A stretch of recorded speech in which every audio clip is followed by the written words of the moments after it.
Hey everyone, welcome to the C2 Smart webinar series. I'm John Patinos, a project manager here at C2 Smart. Just a heads up, this webinar will be recorded and uploaded to the C2 Smart YouTube channel.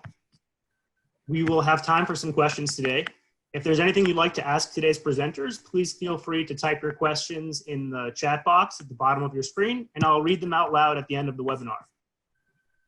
Today, I'm very happy to introduce or reintroduce Dr. Joseph Chow, an assistant professor in the Department of Civil and Urban Engineering and deputy director here at C2 Smart. He also heads BUILT at NYU, which is the Behavioral Urban Informatics, Logistics, and Transport Laboratory. His research expertise lies in transportation systems with an emphasis on multimodal networks, behavioral urban logistics, smart cities, and transport economics. He's an NSF Career Award recipient, former elected chair of the Urban Transportation Special Interest Group that informs Transportation Science and Logistics Society, and is an appointed member of the editorial boards for Transportation Research Part B.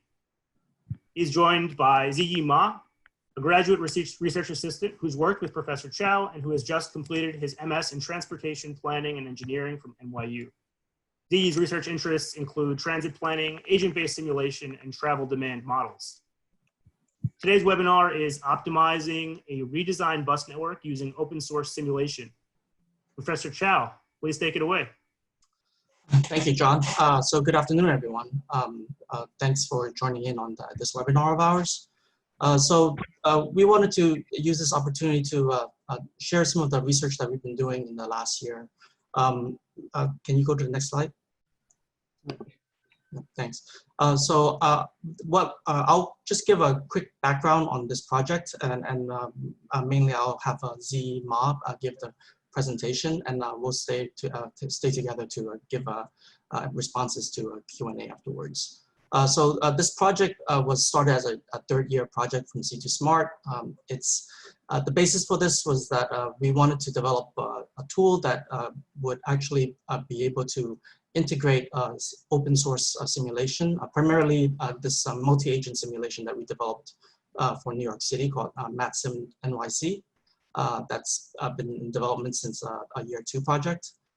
And what this tool allows us to do is to evaluate at a large scale different designs for transit networks that incorporates the consideration of transit design considerations for like minimizing costs on a route level and incorporating the demand for the ridership from the multi-agent simulation side, so that at the end, what we can get is the result is the evaluation for different designs and being able to compare them in terms of ridership, in terms of operating costs, and at the end of the day, being able to evaluate things like farebox, the farebox revenue ratios between different designs. This is in collaboration with Eric Goldwyn, who's at NYU Marin Institute. They had prior developed a bus network redesign for Brooklyn. So we were using that as a test case, as a case study to evaluate this tool. So it's readily applicable to New York City transit network designs. And hopefully we can make this tool more readily available for generally any other types of transit networks, particularly those with support from a multi-agent simulation like MatSim. Okay, so we'll have Z give a presentation. Towards the end, he'll give a brief demo of the tool that we've been developing, and we can open up for questions after that. Okay, Z, go ahead. Thanks, Professor Chow. Okay. Yeah, so my name is Ziyi. So in the next 30 minutes or so, I will present some of the findings that we have for this project. So it's very well documented that fixed route transit is the most efficient means of mass transportation. So, but unlike subway or train, that buses actually need to complete road space with other modes of transportation, maybe cars, bike, and even sometimes pedestrian. Bus ridership has been declined all across the country, as we can see the figure on the right side. That it basically rank the amount of decline since early 2010 to now. This chart space is graphed by the Cato Institute based on the FTA data. Some cities like Memphis have more than 45% decrease since 2018 to now. So it's a very crucial problem that many policymakers are trying to address. So it's also well studied that bus operations are subject to vicious and virtuous cycle.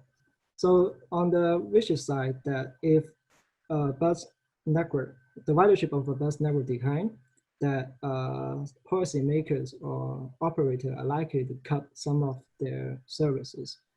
However, this might not be a good idea because it will further decrease, it's likely to further decrease the future ridership.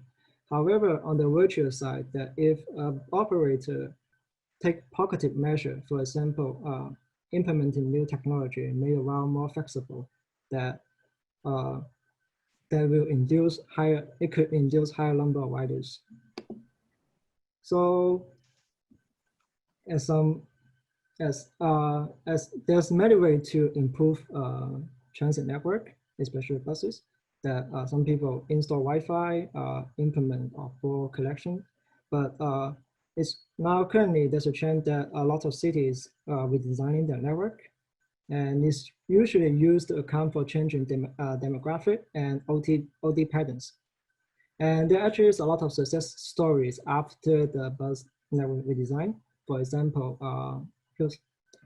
in Seattle, Washington, they have seen 8% increase in bus ridership and 10% decrease in private vehicle trips from 2010 to 2018.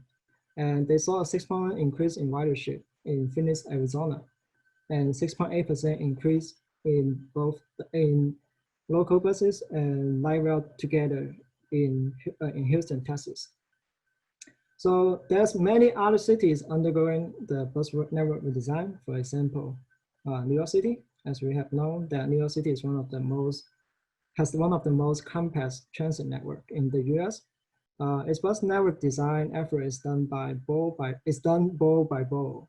In this case, that Staten Island has been complete. Brooklyn, Queens, Bronx are in progress. And in some small city, they will just try to redesign the whole network altogether. For example, in Austin, Texas. So there's many challenges to when policymakers or engineers planners to talk about bus network redesign. One of the major challenge is to take public voices into considerations. That when a transit network is redesigned, some part of the population is likely to benefit more than the other part of the population, and some of the population originally had a lot of transit access, certainly does not have that much. So, like city like New York City, there could be thousands of comments each time they roll a new pen. So it's one challenge of it. And the other challenge is that if a design, some redesign might not work as well as policymaker or engineers wanted to. For example, Baltimore, Maryland, they don't see a high number or significant number of increase of ridership after they redesign their network. And finally, it's also important to consider the operator side, that especially in the smaller city, that they might not have as much of subsidies like big cities like us in New York City. However, it's important to try to create a more well-balanced bus network so that they're somehow self-sustained in an affordable level, we should say that. Yeah, so bus network designing is one of the most studied area in transportation. Many great study has been conducted since the existence of transit network. Yeah, there's many aspects of transit designing, as we have mentioned, and as we have mentioned in the background, transit demand could be independent with the operation policy. For example, if a bus run faster, if a bus network or bus route can be run faster by reducing the number of stops, or or some other ways, that the in-vehicle travel time of the passenger could decrease. However, the access or egress time between the bus stop and the points of interest may increase. As a result, the ridership could changes, and some of the existing rider can shift to other mode, and maybe some people who benefit more and choose to use the new service. So it's very important to quantify the changes before we implement the new network. So because the demand is elastic, so it's very important to have a good, well-calibrated user demand model and it's also, and after the demand model, that the transit network design problem usually considered a bi-level problem. On the upper side, policymakers try to maximize the objective, try to achieve the objective by designing elements in the bus network. The objective can be just to maximize ridership or to minimize cost, or the composite of a few things. However, on the lower side, users maybe want to maximize their utility by choosing the fastest way to their destination or the most convenient way. However, their preferences will influence the upper level, thus is a bi-level problem. Study has shown that bi-level problem like this is NP-hard and is non-convex. And it's also especially difficult to solve when the network is very complex in New York City and with the high number of population. So in practice, there's a few tasks when designing new network, including network route design, timetable development, vehicle scheduling, and crew scheduling. Our study mainly focused on the design of frequency design and hardware design. There's also in the commercial tool world, there's a few tools available for engineers. One of them is Remix. It is very strong. It has built-in demographic operation and that's OD data for some selected cities. And Octopus is well known to use to optimize the vehicle scheduling and crew scheduling problem, given the design, given network design. So, but we also noticed some of the one of the major problem of this commercial tool is that it does not provide a very holistic evaluation of the equilibrium between the transit user and the operator. So many engineers and planners have to make the best guess of, let's say, after implementing this network, and they have the best guess what will be the ridership, but then they cannot account for what happened if they update the frequency that will result in another level of ridership. Thus, the equilibrium usually is not found, but usually just guess. So yeah, so our tool of choice is Maxim, and that's what our New York City model built on. So we use Maxim to evaluate large-scale scenario. It's a Java-based open source simulation toolkit. It's agent-based. It captures the interaction between each agent and the transportation system in both aggregate and disaggregate form. It uses a relatively simple queuing model to model surface road traffic compared to, let's say, car following model, so that it will not have crazy amount of time required when we run a large-scale scenario like New York City. So in our year 2 and year 3 project that we built the Maxim New York City model, which I'll probably based on once again, we have a synthetic population represent the 8 million New York City residents, and each agent in the population have the daily agenda assigned. The agenda are sampled from the regional household travel survey, and our network is also calibrated as a time variant and a multimodal network. So our model covers most of the mode in New York City currently, including the public transit. Public transit is a combine of bus, rail, ferry, and everything. For hierarchical, driving alone, carpooling with others, walking and biking. And recently we added city bike into our model. Yeah, next slide. So in this project, we have 4 main objectives. First of all, we have accomplished 4 major objectives as now. So we conducted a literature review and chose an analytical model on the route level to identify stop location and identify the bus frequency to minimize the cost, considering both the user and the operator. Second objective is to study and experimented to use Maxim, New York City in this case, to derive equilibrium between the user and operator in a real-life redesigned bus network. And third, we optimize the frequency based on the simulated output on the second objective after we evaluate a network, then we optimize it. And as an output, that we produce recommendations on bus schedule in a GTFS format and for benchmarking or for public sharing. And also we produce performance measures in a few areas of a few key measures in public transit network, which we will showcase later on in this seminar. And it's an ongoing effort right now is to create a tool to integrate all these objectives, and our goal is to allow users to evaluate and optimize their bus network in any city of the world using our framework and maybe our server as well. Some performance measure that we have included is average journey time of the user, of the public transit user, the total fleet mile travel per day, and the ridership by route, and etc.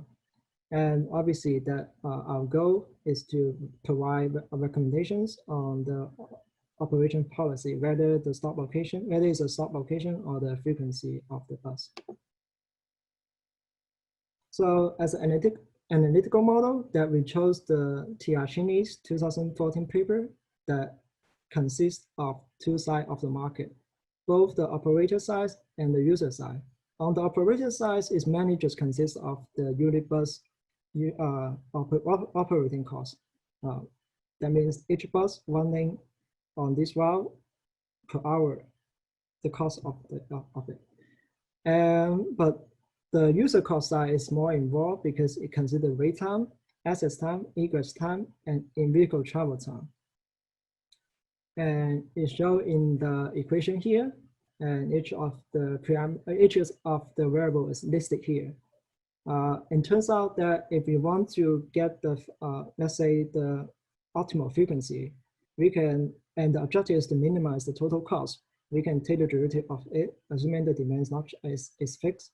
We can take the derivative of the total cost and then solve for frequency. And it turns out it's kind of an elegant solution. It's very self-contained. However, there's one problem in analytical model like this is that we assume the demand is fixed even we update the frequency. However, in real life, it's not the case. So it's hard to evaluate it directly. Yeah, so let's say as a user of engineer, when they design new network, they might have some idea what will be the ridership per route. But however, they don't really know, especially when they update the frequency, because it's dependent on it. So in order to solve this, we have to use a heuristic. This heuristic is an iterative optimization algorithm. Let me explain this flowchart a little better. So on the left side, it's just the evaluation. So if engineers or a panel want to evaluate their new design, they can just produce the simulation network and then run the simulation, gather the output information and the output performance measures. However, if let's say the engineers want to optimize their frequency, or they have no idea what would be a good frequency, then we can use the iterative optimization algorithm that we just talked about and then update it. So the flow is like this. So if the operation frequency is not determined, then we will apply an initial guess. So we can, let's say in our scenario that we will apply apply a lower frequency in a lump peak hours and a higher for the peak hour. However, the initial guess does not, it just allows us to let the simulation running, and then we will get the first output of the simulated demand. After the simulated demand, after we get the simulated demand, we will update the frequency again using the equation here and run the simulation again and see if the demand change is significant. If the demand change is not significant, that means that we have a very good guess, and then we just reach a solution in the first guess. But it's not likely to be the case. So it will just repeat the loop, update frequency, run the simulation, get stimulated ridership, and then update the frequency again. So until the simulated frequency of the latest iteration is relatively, is more or less similar to the last iteration or the previous few iterations, then we will call that as a stable solution. However, that it's important to note that this heuristic of updating the frequency based on the stimulated result is guaranteed to produce optimal solution. However, in our experiment, it does produce a stable result. So it's important to try different initial guesses to validate if this solution actually is one of the better ones. So that when I say initial is that the initial guess. So as a case study, we investigated Dr. Go and Dr. Larry's proposed broken redesign network. So before we do that, we want to just talk about what are the known problems of the existing network. First of all, is the geometry of the valve is sometimes slow down travel to key destinations and to some transfer points. Secondly, there's a numerous parallel routes along one or two major avenues, and by having parallel routes, it split the available resources between these routes. And while, however, if we consolidate them, we could provide a better or more flexible service. Oops. Yeah. And the third problem is that a lot of broken bus stops are very close to each other, that resulting in a very constant deceleration and acceleration of the buses, and thus slow travel time. And in the right side figure, the top right side figure is the proposed plan by Larry and Going and Larry. That, as you can see, and the lower one is the one we imported the design to our massive New York City model. As you can see, the blue dots are the stop locations. Compared to the other boroughs, that we can see the dots are more spaced out in Brooklyn compared to, let's say, Queens and Manhattan.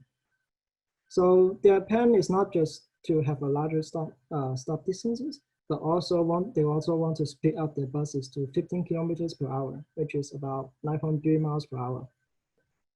In order to do that, they want to implement new technologies such as off-board fare collection, stop consolidation, maybe add some dedicated lanes and signal priorities. And since the bus run faster now, and they want, in order to provide sufficient amount of service, they will also consolidate the whole network from the existing 500 kilometers in total now to 355 kilometers in total. And the report can be found in the, not in here, but the citation here. Yeah. So in order to test the proposed network, we test 3 scenarios. So the first 2 scenarios is focused on evaluation, and the third scenario focused on optimization. Scenario 1 evaluate the existing MTN Brooklyn bus network.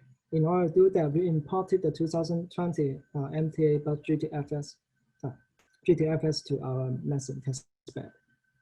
And the second scenario, we receive the design as a KML file, and then we convert it as as a GTFS file and then import it to our design as well. Import it to our testbed as well. But in this scenario, we only test the design because they have their frequency predetermined. And we just want to see how good it is. In the third scenarios, we assume like a regular traffic engineer or transportation engineer, when they design, after they design the routes, the locations, they don't necessarily know what would be the frequency. We assume it's not known. So we made an initial guess, 2 miles per hour in non-peak hour and 6 miles per hour in peak hour. We also added another constraint as a policy minimum at 2 miles per hour as our initial guess. And the constraint is applied to the at each update. So the goal is to run our iterative optimization loop that we get the simulated output, simulated ridership, and then update the frequency and over again until it has a stable solution. And here are some of the global parameters that we use in our simulation that fit back to Tiacchini's equation. And these numbers are New York City specific, that some other city will have a different value of time. And some city have maybe have different technology of fare collection that will reduce or increase the boarding lighting per passenger. And obviously the operation cost per hour per vehicle will be different in other cities as well. We run all this simulation. We run all these 3 scenarios with the citywide simulation. That means that we are not only just looking in Brooklyn, we look at the whole city so that we account for the connectivity of the New York City. Because some people might come from New York City, come from Manhattan and then travel to Brooklyn. And obviously some of the Brooklyn bus route is meant to be as a feeder to some of the route in Manhattan or Queens as well. Here's a small video of the simulation visualization. As you can see, the blue dot once again are the transit stops. Here is the Brooklyn region that we discussed, that we're talking about, and the green arrow represent the vehicle traveling on the road. So when the arrow are green, means that they are traveling close to 3-4 speed. But then as we approach to currently we are approaching to the morning peak hour, more vehicles will be added. Thus you can see more and more vehicles turn red or blue or yellow. That means that congestion has occurred in the surface road network.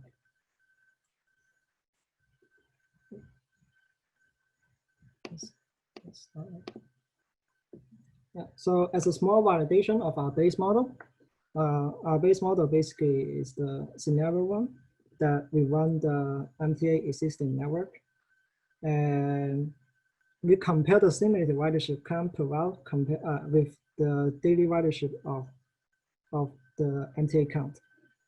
So since our population is 2016, we used the count in 2016 as well. While we are only running 4% of the population, we scale our total simulated ridership to match the real ridership count and consider the scaling factor as a global factor. These factors are used to scale the rest of the 2 scenarios as well. Overall, that we found that the total bus mile travel per day based on GTFS is 93,000 miles per day. And the total ridership is about 537,000 riders per day. And as once again, this number is a 2016 number that we just scaled to it. Since we scale the global factor, we have to compare in the route level to see if our model actually somehow represent the ground truth. So weighted by the ridership, the average difference across the route is 21%.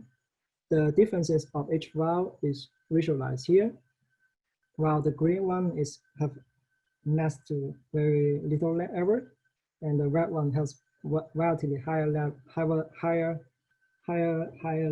error.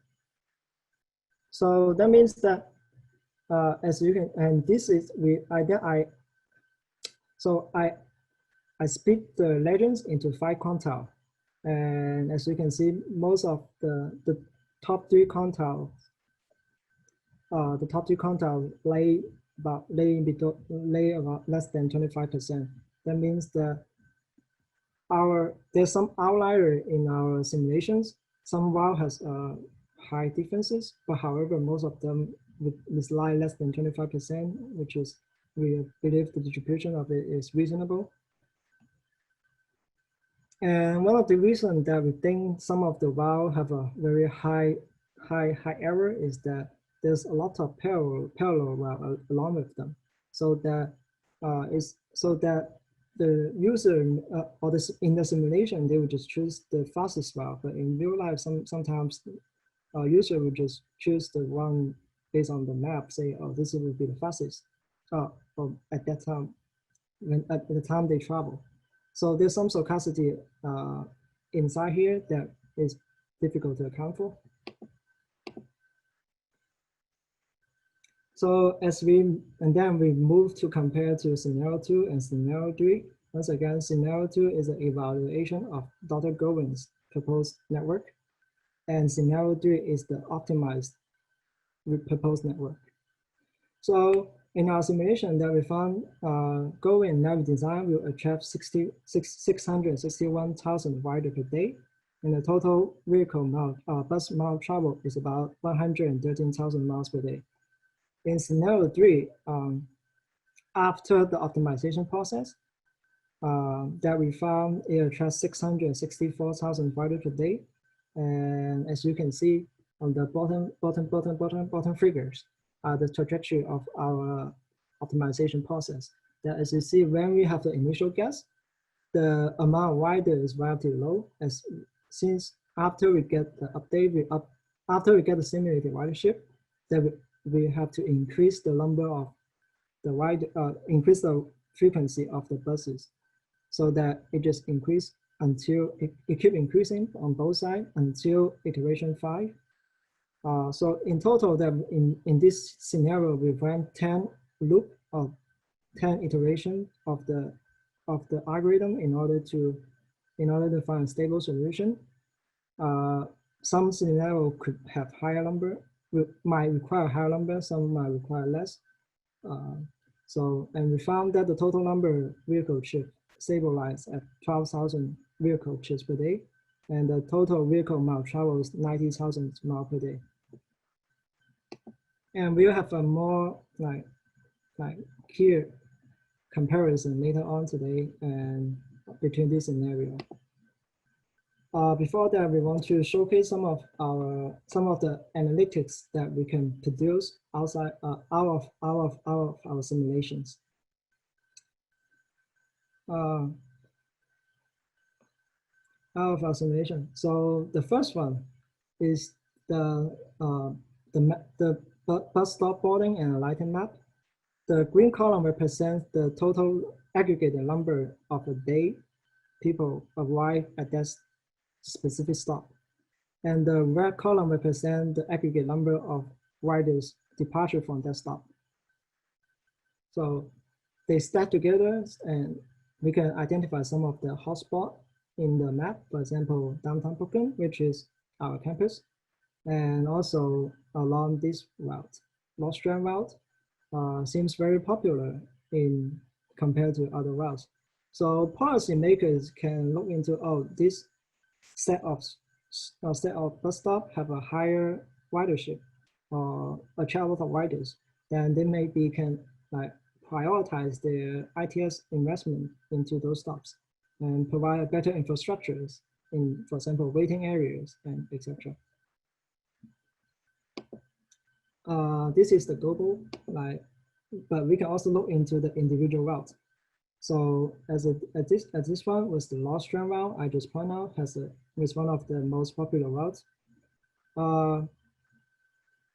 So on the left side, show the bus stops, little bus stop. The left side, these are the bus stops, and they travel from the north to the south, and on the right side is the low profile of this particular route at 9 a.m. 8 a.m. to 9 a.m. on a particular day. That this kind of low profile usually used in transportation engineering to determine what would be a good frequency, and also can be used to determine if if an express service can be provided in a subset of the length of the route, or which stop to select will have benefit the most in an express service. So, and the next thing that we also can visualize is based on the frequency, we can stack them up together of all the route at any particular time of the day. On the left side is the plan proposed by Dr. Gorin and Larry. On the right side is the scenario that we optimize based on the simulated ridership. That on the left side, that we can see at the peak hour, they have more or less the same amount of trips provided, or provide same amount of frequency of services. However, in the midday hours and at the evening hours, that based on the simulations that we found at those hours, they don't have that much riders to justify to have higher number of frequency provided. So that's one of the main difference that we see. And then, yeah, so this kind of graph can be used to guide engineers to develop the timetable, vehicle scheduling, and crew scheduling. And the last scenario that we can compare is the proposed plan, the ridership of each route of the existing network and the proposed network. On the left side is the existing network, as you can see, as they have the same scale. As you can see, there's the less red or yellow in the existing plan compared to the proposed plan. One of the reasons is that, once again, it has a lot of parallel routes along, for example, Williamsburg region, that they just split the riders while they can technically consolidate them together. And yeah. So as a comparison of the overall performance measures of 3 scenarios, the results suggest that the bus network design from Dr. Gorin and Larry will increase the demand by 23% while reducing the cost by 6%. They estimated in their report about 20% of increase in ridership, which is very close to our evaluation as well. And on scenario 3, our proposed, if the frequency is optimized by the ridership, that we might have a more balanced outcome. As you can see, that it will have 20% more compared to the existing case. However, it will have reduced 25% operation costs. So the 3% drop from the ridership compared to Gorin will accompany 90% drop in operation costs. So it's just something that we could think about. And we also compare to the fare box recovery ratio. Basically, is the cost is the fare collected divided by the operation cost. In this two, in the scenario 1, that even though most the base fare of MTA is 2.75, however, a lot of people receive a discount, a lot of people have free ride, and some of people doesn't pay. So we have to adjust the fare provided to 1.17 in order to match the frequency, match the fare box recovery ratio of the MTA, of MTA, the posted one of MTA. And this 1.14 provide is used to calculate the rest of scenario 2 and scenario 3. So we can see that the fare box recovery ratio increased to 0.29 in scenario 2 and 0.35 in scenario 3. And since Messing is an agent-based simulation model, we can check where does the new bus rider comes from. So by looking into the original mode in scenario 1 or the existing case, that we found that most of the riders come from driving alone, carpooling with other people, and walking. Under the proposed new plan, we can expect a reduction of almost 69,000 solo driving trips and almost 11,000 off-road trips. So it could be quite beneficial in terms of reducing congestion and providing more convenient services. So there's some issue that we should pay attention to. First of all, in messing, because messing is agent-based, and especially in large-scale model, it will require quite a big computation time. In our case, our New York City model won about 4% of the total population. Each 100 days in the simulation take about 11 hours. So if we run our optimization algorithm as we had in scenario 3, it requires 10 iterations that will result in about 5 days in real life. And if we have to run a more complex network or higher number of population, will even result in an increase in computation time. So, and second thing that users should also pay attention to is to pay attention to the population that they synthesize. Because in messing or in other agent-based simulation, that the population represent the demand side of the model. So finally, as we observe in our existing case or scenario 1, that in the valve level, especially when there's a lot of parallel transit line percents, it could result in a kind of high error.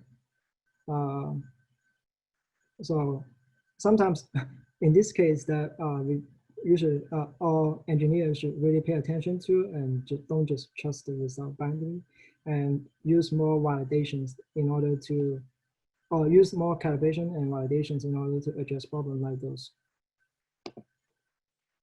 So in terms of ongoing effort, that we want to produce a user interface so that the public can upload their network to our server, so we can evaluate them and optimize them. So first of all, we want to redesign a framework, basically as a dashboard with structure like this, to show that to basically after the simulation, user can upload the result file and then visualize the result. As we can see that we can select the route, the direction, and the time of the day, and we will output as the area has the higher ridership count. And also we can choose to only look into the route level and see what is the profile like what is the low profile like in that particular level, particular route at certain time of the day and direction. So once again, the next step obviously to set up our server and create a user interface. Here's a small demo of it. First of all, it will have a login page. Since simulations like this takes a lot of computation resources and time, we will have to register and get approval from us before we can process your jobs. And when you request, so there will be a request page that we can allows users to upload their network, upload the population file, and then say specify which route they want to optimize, or they want to optimize the whole network. And on the dashboard page of the user, they will have a different tasks listed. Here we have 4 tasks, and here's just a demo of it, and then we will have the status of the task, if it's completed, if it's pending, and at each request that we will have to have some metadata of it and the log file that basically tell us what's the message doing and what iteration is up to, how much time we expect to finish the simulation. And will allow us to download the result that engineers can, if they want interested in the raw result, they can produce their own analytics. Or we can upload to our public, we can use our public, our Tableau public framework in order to visualize in a quick way. So that's all we have. And thank you very much for coming for the seminar, and we will take any questions. Thank you, Ziyi, for the presentation. That was great. Everyone, please feel free to enter your questions into the chat. A few have come in the interim. So one question I have from a participant here is, so when you show the results of the scenarios, why does ridership decrease after the optimization framework, scenario 3, when that's applied compared to scenario 2? So why does ridership decrease between the two scenarios? What's your answer? That's what, as we said, that we take consideration into both the operator side and the user side. So let's say compared to, we can look into the operation cost. Like we will have we're trading off 3% of the ridership, but at the same time we decrease the operation cost by 90%. In our case, in our specific structure of our cost function, we found that it's a more balanced case compared to scenario 2 before optimizations. And just to elaborate, I think the question alluded to the slide showing the increase of the frequency, but the frequency that we initiated was basically a policy headway of like 2 trips per hour or something. So it wasn't. So in some of those routes, it wasn't converging up to the same level of frequencies as what Go and Levy's design was doing. So. And also some of the midday hours also taken out because, once again, because of demand. Okay, I have another one. So your simulation results suggest that new transit riders are shifting mostly from car ridership to bus transit. Why do you think this is? There's a few reasons. I mean, one of the most direct reason is that transit car trips in New York City actually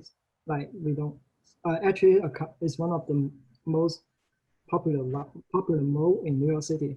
So it makes sense for them to shift the public. Yeah, particularly in Brooklyn.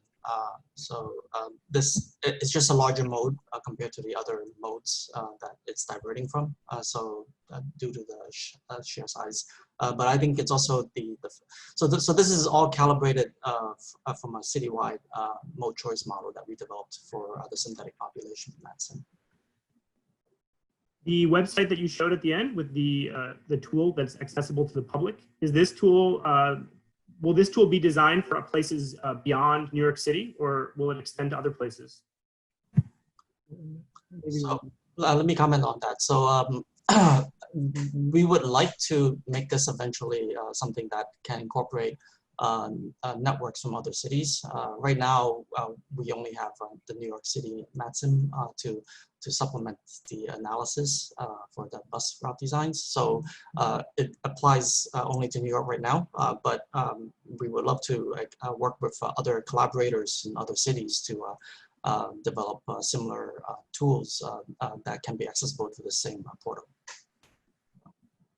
Okay, so I have a question here that says, when considering redesigning public transit lines, what do you think are the advantages and disadvantages of service coverage lines versus dedicated corridors? You want to answer that? Yeah, with that question, it's about the trade-offs between covering the users and providing fast service to get them to the destinations. Since this, I mean, a lot of the trips here in Brooklyn, there's a lot of local trips being made. So those would tend to want to have good coverage, service coverage. But at the same time, there's also a lot of trips that want to get to other parts of New York City. And that's one of the challenges in a lot of these transit network evaluations. You don't really get a chance to really evaluate those transit routes in the context of travel throughout the whole city, right? So the advantage of connecting this to this citywide simulation is that we can actually see that there are a lot of trips being made to other parts like Manhattan, maybe to Queens, such that they do need faster corridors to get to those locations. I hope that addresses the question. Okay, can you speak a little bit more about about the status quo methods? So how are planners and engineers currently approaching bus redesign?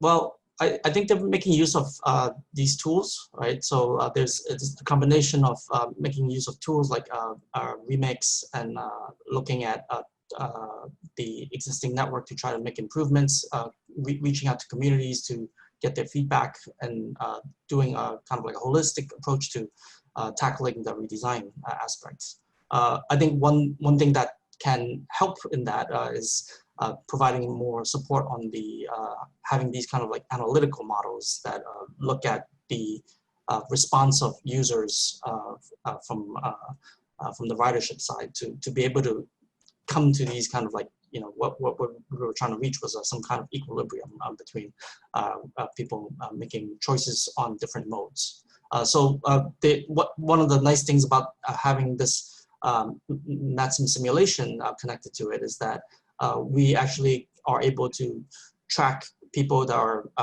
that end up going prior to the existing network to take maybe for hire vehicles like Uber and taxis and Lyft, and now some of those are switching over to the transit.